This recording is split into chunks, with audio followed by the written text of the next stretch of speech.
Le risque d'inondation à Paris, c'est un risque qui est différent de celui qu'on a pu voir dans les Alpes-Maritimes. C'est un risque de montée lente des eaux, ce qu'on appelle une crue de plaine. Voilà. Donc on voit venir l'eau, voilà, on a le temps de prévenir. Le triste événement qui s'est passé ce week-end, ce sont de l'eau qui a raviné de façon torrentielle, avec des volumes d'eau qui s'amassent quand il y a des embâcles au niveau des rivières. Donc ce sont des phénomènes différents. La crue à Paris, en Ile-de-France, c'est un risque, alors on a le fameux ZOAV, un risque élevé de novembre à mars principalement. La vision à 3 jours, comme je dis, on voit l'eau.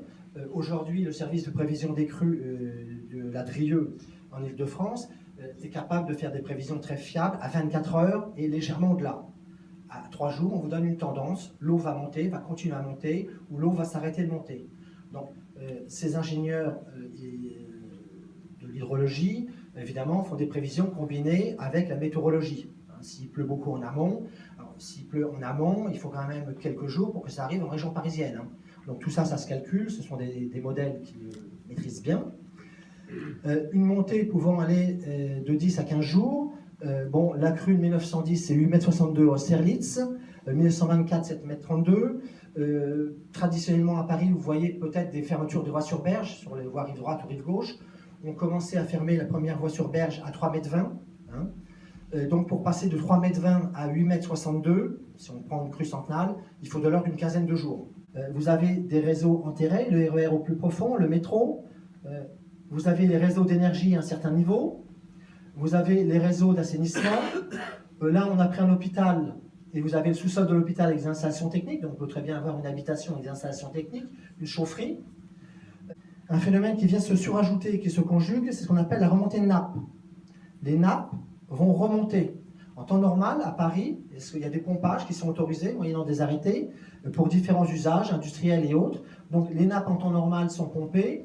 Si vous manquez d'énergie, les pompes ne marchent plus. Et ce phénomène-là va contribuer à faire remonter le niveau des nappes en même temps que l'inondation va arriver. Donc ça, c'est par le bas. Par le haut, ce qu'on appelle les murettes de protection à Paris et les bâtards d'eau. Donc la ville de Paris a mis à un point un dispositif pour canaliser l'eau jusqu'à 8,62 m jusqu'au niveau de la crue centenale. Donc la semaine dernière, la ville de Paris a organisé un exercice auquel la préfecture de police a participé, avec de nombreux opérateurs. Donc ça, c'est quelque chose. Alors la mairie de Paris, il y a des murettes qui seront intérêt élevés, et là où il y a des passages, la mairie de Paris vient dans l'urgence mettre des bâtards d'eau pour boucher. La semaine dernière, on a même simulé, parce qu'on ne peut pas exclure, qu'il y ait une rupture de bâtard d'eau. Évidemment, ce système se vérifie, en théorie il marche très bien, mais on ne peut jamais exclure que vous ne pouvez pas avoir une rupture. Donc là, si on a une rupture, l'eau, évidemment, va s'engouffrer de façon assez violente, et il y aura des désordres de l'autre côté. Donc là, c'est un désordre supplémentaire d'une autre nature, alors pas torrentiel, mais là, vous avez une violence de l'eau qui s'engouffre, et évidemment, ce qu'il y a derrière, ça peut être gênant. Voilà. Alors, on raisonne pour la gestion de crise en pourcentage de débit de la crue de 1910. Donc, la crue de 1910, on va raisonner à 60%, R06, R08, 80% du débit de la crue de 1910. R1.0, c'est 100% de la crue de 1910. Et R1.15, c'est 115% du débit de la crue de 1910. Donc là, vous avez les ruptures d'eau potable, donc c'est sur l'est de l'Île-de-France, pour un débit de crue de 100% R1.0 de 1910. Donc c'est écrit tout petit, c'est écrit là, donc si vous arrivez à lire, vous devez lire R1.0, voilà. Donc ça veut dire qu'on n'a pas d'énormes problèmes d'eau potable de distribution jusqu'à une crue de 1910. Quand on monte à 50% de la crue de 1910, là on s'aperçoit que les désordres liés à l'eau potable augmentent de façon colossale. Donc on rajoute 15% à la réalité du débit de la crue de 1910. Là, on n'a pas grand-chose en eau potable, comme dysfonctionnement. Et là, vous avez tous ces désordres qui viennent se greffer sur l'Île-de-France. Là, vous avez les zones inondables en Île-de-France. Donc là, on doit être à 1.0, donc à 100% du débit de la crue de 1910. Donc vous voyez, avec un code couleur, toutes les zones inondées tout au long du fleuve.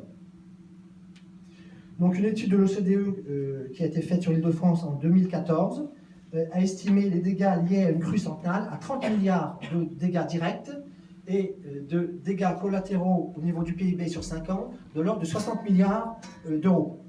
Une crise qui se caractérise par sa durée. Entre le début de la montée de l'eau, 3,20 m, on commence à fermer la première voie sur berge à Paris, et les 8,62 m, et une fois que l'eau est là, faut qu'on compte la décrue. Donc on estime à une bonne quinzaine de jours la décrue. Voilà. Et donc on peut considérer que l'eau sera de l'ordre de 45 jours présente dans Paris. Bien évidemment, l'eau se retire de façon naturelle, il reste de la boue, mais dans tous les sous-sols, dans tous les parkings, l'eau ne va pas se retirer de façon naturelle. Donc là, c'est des opérations de pompage, comme on a pu voir dans les Alpes-Maritimes, ça prend du temps et c'est énorme. Les incertitudes qui pèseront sur la prise de décision. À un moment, c'est ce que les opérateurs nous demandent, dites-nous ce qu'il en est, il faut qu'on appuie sur les boutons. Donc, mais même en mobilisant tous ces moyens, ça reste compliqué.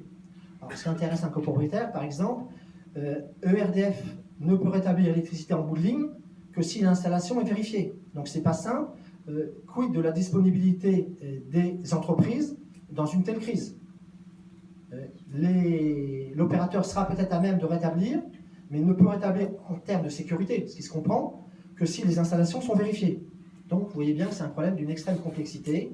Et par rapport au désordre et au fait de remédier au désordre, il y a un déséquilibre entre les moyens qu'on pourra aligner et tous les impacts qu'il faudra résoudre.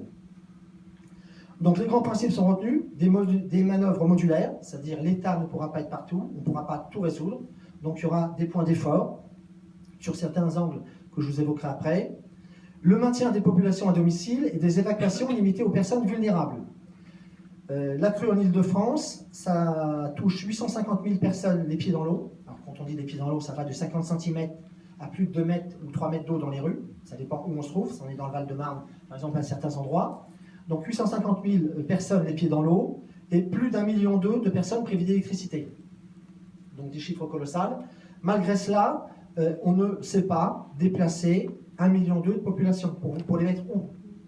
Donc, on part un raisonnement contrario, comme on ne sait pas reloger 1,2 million de personnes de façon équivalente avec du confort, eh bien, on prône le maintien à domicile dans des conditions dégradées.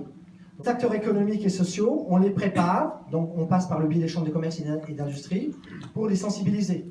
Donc les grands groupes, les grandes entreprises ont des plans de continuité d'activité, s'organisent. Si ERDF veut maintenir l'effort et distribuer pour soutenir l'économie, il faut-elle que ERDF s'organise. Donc CPCU, tout ça, Haute-Paris, tous nos grands opérateurs ont des plans de continuité d'activité, c'est-à-dire de mobilisation de leurs salariés qui devront rester dans des conditions difficiles pour l'intérêt général.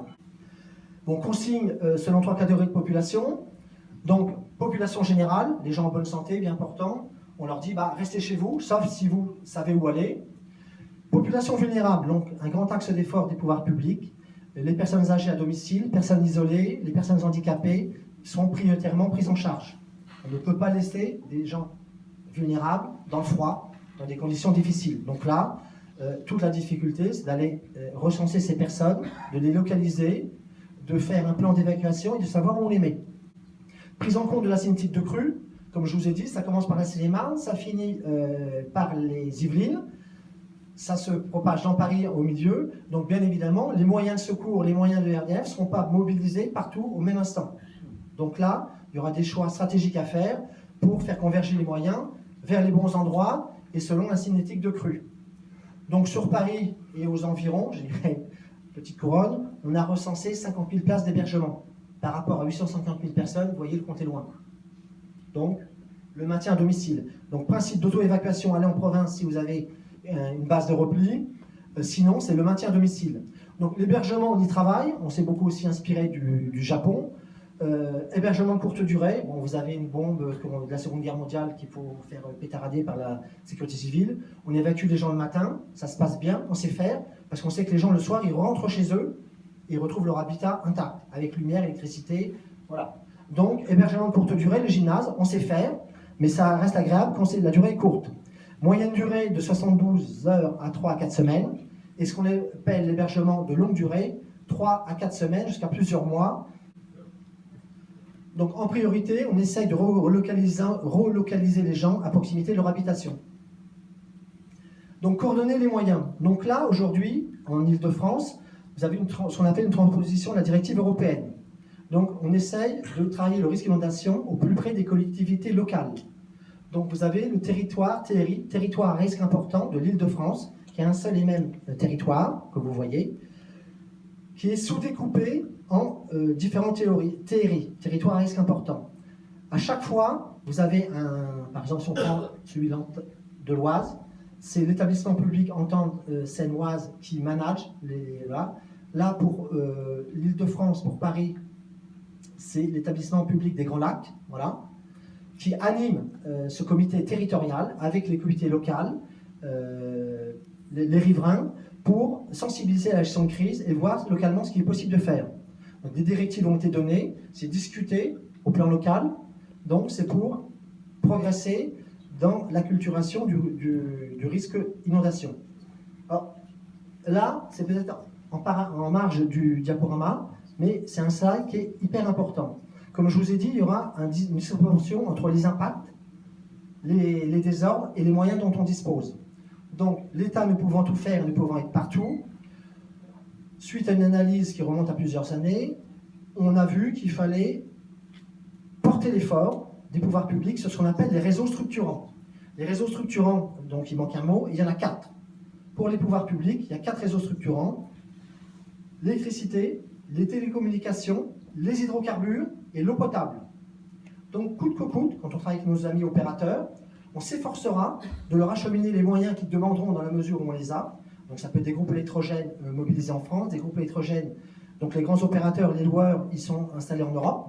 Donc, on peut compter sur des groupes européens qui reviendraient, voilà, et ils seraient attribués en priorité aux gens qui appartiennent aux réseaux structurants.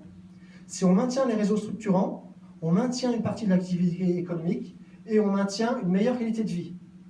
Donc, au-dessus des réseaux structurants, ce qu'on appelle les secteurs essentiels, on trouve les secours, police, pompiers, tout ce qui est du domaine de la santé, les approvisionnements alimentaires, secteur essentiel, si on ne mange pas, et l'activité humaine, au sommet, c'est les acteurs économiques, la petite PME, le commerçant.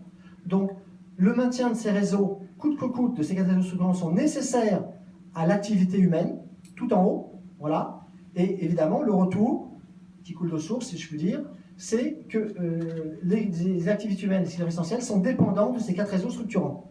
Alors, quand on sortira de la crise, organiser l'après-crise, comme je vous ai dit, l'eau se retire de façon naturelle, sauf dans les sous-sols. Donc, de nombreuses opérations de pompage, comme à New York avec Sandy, des dépollutions, voilà, séchage, et c'est ce qu'on appelle le retour à la normale. Mais certains chercheurs disent, avant le retour à la normale, et à la phase intermédiaire, c'est le retour à l'acceptable. Parce que le retour à la normale, après une crue centrale, on peut imaginer ça à 6 mois, 1 an et demi. Pour tout relancer, tout assécher. Donc, je crois qu'il est plus raisonnable de dire, avant le retour à la normale, vous avez un retour à l'acceptable. Donc, remise en état des voiries. Donc, une fois que l'eau s'est retirée, pour pouvoir circuler et retrouver une activité économique normale, eh bien, le remise en état des voiries, c'est pas si simple.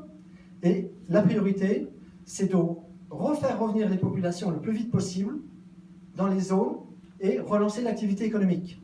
Donc, en mars 2016, nous aurons l'exercice européen Sequana, qui succède à l'exercice de la ville de Paris de la semaine dernière, ECOP 15, qui a réuni de l'ordre de 20 à 25 opérateurs, si je ne me trompe pas.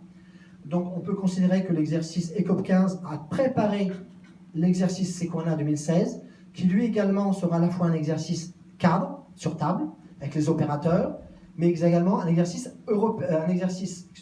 de terrain, avec des renforts de la sécurité civile, belges, italiens, etc. Donc, des aspects terrain. L'exercice, c'est sur une petite quinzaine de jours. L'aspect terrain, c'est le 12 et le 13 mars, c'est un samedi et un dimanche. Donc cet exercice est au profit des instances publiques et des opérateurs privés. Les forces seront réparties sur toute l'Île-de-France,